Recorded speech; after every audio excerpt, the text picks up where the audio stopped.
صلی علی رسولہ الکریم اما بعد اعوذ باللہ من الشیطان الرجیم بسم اللہ الرحمن الرحیم انا نحن نزلنا الذکر وانا له لحافظون صدق اللہ العظیم وقال النبی صلی اللہ علیہ وسلم يقال لصاحب القرآن اقرأ وارتقي ورتل كما كنت ترتل في الدنيا فإن منزلتك عند آخر آية تقرأ بها أو كما قال عليه الصلاة والسلام. کرام قدر سامعین کرام، مہمانان اعظام، علماء کرام اور عزیز طلباء، اس وقت ہم حفظ قرآن کی ایک پروقار تقریب میں جمع ہیں اور یہ یقیناً خوشی کا موقع ہے، کیونکہ وہ لاکھوں بچے جن کے سینوں کو اللہ رب العزت نے اپنی مقدس اور مبارک کتاب کا مخزن بنایا ہے، اپنی مبارک کتاب کے لیے جگہ دی ہے، اپنی مبارک کتاب کے لیے چنا ہے، ان بچوں میں آج الحمدللہ عزیزم حافظ محمد جاوید صلی اللہ تعالی کی شکل میں ایک اور بچے کا اضافہ ہو گیا. اس پر ہم سب اللہ رب العزت کا بے حد شکر ادا کرتے ہیں. یقیناً مبارک ہیں وہ والدین جن کے بچے کو اللہ رب العزت نے حفظ قرآن کی سعادت بخشی ہے. مبارک ہیں وہ خاندان جس خاندان کا یہ چشم و چراغ ہے. مبارک ہے یہ بچہ جس نے قرآن جیسی عظیم اور بے مثال دولت اپنے سینے میں محفوظ کر لی ہے. مبارک ہیں وہ ہاتھ جو قرآن کریم کو چھوتے ہیں. مبارک ہیں وہ آنکھیں جو قرآن کریم کو دیکھتی ہیں. مبارک ہیں وہ دماغ جو قرآنی نکات اور حقائق کی تلاش اور جستجو میں لگے رہتے ہیں. مبارک ہیں وہ اساتذہ جن کی زندگیاں تدریس میں لگ گئی ہیں. مبارک ہیں وہ مقامات اور وہ مدارس جن کے اندر قرآن کریم پڑھا اور پڑھایا جاتا ہے. ہاں میرے عزیزوں، یہ بہت مبارک، بہت برکتوں والی کتاب ہے. جس کا بھی اس کتاب سے تعلق ہو جاتا ہے اسے رحمتیں اور برکتیں حاصل ہو جاتی ہیں. بعض لوگ اس بات پر فخر کرتے ہیں کہ میرا 5 سال کا بچہ، اس کو کئی گانے یاد ہیں. کیا یہ بھی کوئی فخر کرنے کی چیز ہے؟ فخر کرنے کی بات تو یہ ہے کہ میرا چھوٹا سا توتلی زبان سے بولنے والا بچہ قرآن کریم کی مقدس آیتیں پڑھتا ہے. یہ ہے فخر کرنے کی بات. اور اس چیز کو ہمیں سمجھنا ہوگا. اگر آج ہم نے اس بات کو نہیں سمجھا تو یاد رکھو یہ آنکھیں وہ دن بھی دیکھ لیتی ہیں کہ باپ کا جنازہ پڑھا ہوتا ہے اور بیٹا جنازہ تو کیا پڑھائے، پڑھتا بھی نہیں ہے. کیوں؟ اس کو جنازے کی نماز ہی پڑھنی نہیں آتی. کیونکہ اس کے ڈیڈی نے، اس کے باپ نے اس کو بہت ساری چیزیں سکھائیں. اگر کچھ نہیں سکھایا اور کچھ نہیں پڑھایا تو وہ قرآن نہیں پڑھایا. کچھ نہیں سکھایا تو دینی علوم نہیں سکھایا. واضح رہے یہ بات کہ میں اس بیان سے دنیاوی علوم کی تردید نہیں کر رہا. میں نہیں کہہ رہا کہ آپ لوگ اپنے بچوں کو ڈاکٹر مت بناؤ. میں نہیں کہتا کہ آپ لوگ اپنے بچوں کو انجینئر مت بناؤ. ہم اس بات کو کہتے ہیں اور عمل بھی کرتے ہیں. یہ جو ہمارا اسکول چلتا ہے یہ ایسے ہی نہیں چلتا. ہم اس کے خود قائل ہیں کہ بھئی اپنے بچوں کو ڈاکٹر بھی بناؤ، انجینئر بھی بناؤ اور دنیاوی تعلیم بھی دو. لیکن اس بات کو یاد رکھو، سب سے پہلے ان کو مسلمان بناؤ. اگر یہ بچے ہمارے ہاتھ سے نکل گئے تو پھر ہمارا مستقبل بہت زیادہ تاریک ہونے والا ہے. یہ بچے ہمارا سرمایہ ہیں. ان بچوں کی قدر کرو. آپ لوگ، میں علاقے والوں سے بات کر رہا ہوں اب، کہ آپ لوگ ان بچوں کی قدر کرو. آپ کے علاقے میں یہی لوگ مستقبل میں کام کریں گے.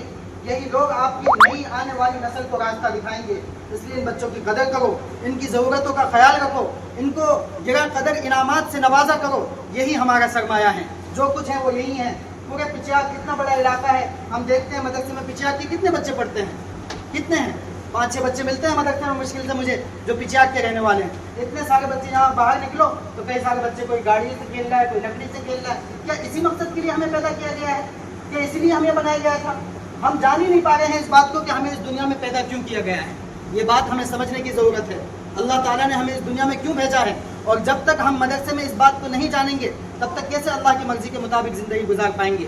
اس لیے میرے عزیزوں، اپنے بچوں کو دینی تعلیم ضرور دو. دنیاوی تعلیم دینے کے لیے ہم منع نہیں کرتے، لیکن دینی تعلیم کے لیے ہم ضرور کہہ رہے ہیں کہ ان کو دینی تعلیم اپنے بچوں کو ضرور دو. اور جو آپ کے علاقے کے علماء ہیں، آپ کے علاقے کے طلباء ہیں، ان کی قدر کرو. اگر تم نے ناقدری کی تو اللہ کا کیا فرمان ہے؟ وَلَئِن كَفَرْتُمْ إِنَّ عَذَابِي لَشَدِيدٌ. اگر تم نے ناشکری کی تو میرا سخت عذاب ہے. چھین لوں گا یہ دولت، چھین لوں گا یہ نعمت، نہیں دوں گا تمہیں علماء کرام. اس لیے جو ہمارے پاس ہے ان کی قدر کرو، ان کی ضرورتوں کا خیال رکھو، ان کے انعامات کا خیال رکھو، ہر چیز کا خیال رکھو.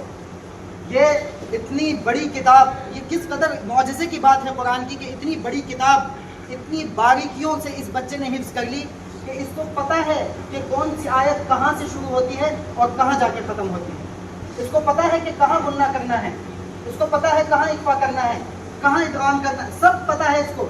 اتنی بڑی کتاب، ایک چھوٹی سی کتاب اگر آپ لوگ حفظ کرنے کے لیے بیٹھ جائیں تو وہ یاد نہیں ہوگی. 10 منٹ کی ایک صفحے کی کوئی عبارت یاد کرنی ہو وہ یاد نہیں ہوتی. لیکن پورا قرآن اتنی باریکی کے ساتھ اس بچے نے حفظ کر لیا. یہ قرآن کا معجزہ نہیں تو اور کیا ہے؟ یہ محض اللہ کے فضل و کرم سے ممکن ہوا، اللہ کے فضل سے. اور بعض واقعات و تاریخ میں ایسے ہیں کہ اتنی کم مدت کے اندر اللہ تعالیٰ نے قرآن کریم کو ان کے سینے میں محفوظ کر دیا کہ وہ ہمارے لیے ایک تاریخ اور ایک سبق بن گئے. آپ لوگوں نے امام محمد رحمۃ اللہ علیہ کا نام سنا ہوگا. امام ابو حنیفہ کے شاگرد ہیں اور امام شافعی رحمہ اللہ کے استاد ہیں. انہوں نے بہت ساری کتاب فقہ کے تعلق سے لکھی ہیں. ایک کتاب ان کی ہے مبسوط، جس کو ایک یہودی پڑھ کے مسلمان ہو گیا. وہ کیا کہہ رہا تھا؟ کہنے لگا کہ جب اس چھوٹے محمد کا یہ حال ہے تو بڑے محمد کا کیا حال ہوگا صلی اللہ علیہ وسلم. یہ قرآن کا معجزہ ہے. یہ جب امام ابو حنیفہ کے مدرسے میں داخلہ لینے کے لیے آئے تھے تو امام صاحب نے ان سے معلوم کیا تھا کہ بیٹا تم حافظ ہو؟ تو انہوں نے جواب دیا نہیں حضرت، میں حافظ تو نہیں ہوں. تو امام صاحب نے کہا کہ جاؤ پہلے قرآن شریف حفظ کر لو، اس کے بعد ہمارے مدرسے میں داخلہ لینا. اس کی وجہ یہ تھی کہ امام صاحب کے یہاں رات دن مسائل کا استخراج، استنباط، مسائل کو نکالا جاتا تھا قرآن حدیث کی روشنی میں. اور فقہی مسائل جو ہوتے ہیں سب سے پہلے اس کا ماخذ اور جہاں سے اس کو لیا جاتا ہے وہ کیا ہے؟ قرآن کریم. اگر قرآن ہی یاد نہیں ہوگا تو مسائل کا نکالنا اس بچے کے لیے مشکل ہوتا ہے. اس وجہ سے امام صاحب نے کہا کہ پہلے حافظ بن گیا. تو بہرحال داخلہ ان کو نہیں ملا امام محمد کو اور وہ چلے گئے. 7 دن کے بعد واپس آ گئے. 7 دن کے بعد، 1 ہفتے کے بعد واپس آ گئے. امام صاحب نے پوچھا بیٹا کیوں آئے ہو؟ کہنے لگے حضرت ان 7 دنوں میں پورا قرآن یاد کر کے آئے. اللہ اکبر، 7 دنوں میں. اور یہ کوئی بہت بعید بات نہیں ہے. اس زمانے کے ہم اپنے بزرگوں کے نام لینے شروع کریں تو حضرت مدنی، حضرت گنگوہی، حضرت سلیم اللہ صاحب رحمہ اللہ، ان لوگوں نے 1 مہینے کے اندر حفظ قرآن کیا ہے. 1 مہینے کے اندر. تو بعض بچے ایسے ہوتے ہیں کہ اللہ تعالیٰ کی مدد سے بہت جلدی وہ قرآن ان کے سینے میں محفوظ ہو جاتا ہے. اس لیے اس قرآن کو اپنے سینے میں ہمیں محفوظ کرنا ہے. اس قرآن کے مطابق ہمیں زندگی گزارنی ہے. اس کے لیے آپ لوگوں کو اپنے بچوں کو تیار کرنا ہوگا. یاد رکھو، بچوں کو تیار کرنا ہوگا، ورنہ وہ بچے اس قابل بھی نہیں رہیں گے کہ آپ کے لیے جنازے کی نماز پڑھ سکیں.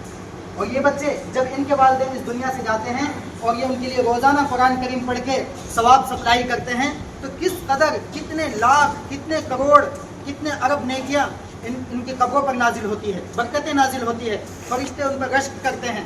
اور اگر ہم نے یہ سب نہیں پڑھایا تو صرف ہماری زندگی اور آخرت دونوں جہان میں محرومی ہے، محرومی. ہمیں مستقبل کو اور فیوچر کو سوچنا چاہیے. لیکن کیا ہماری آخرت ہمارا فیوچر نہیں ہے؟ اصل فیوچر ہماری آخرت ہی ہے. یہ تو ہماری چند روزہ زندگی ہے، ختم ہو جانے والی ہے.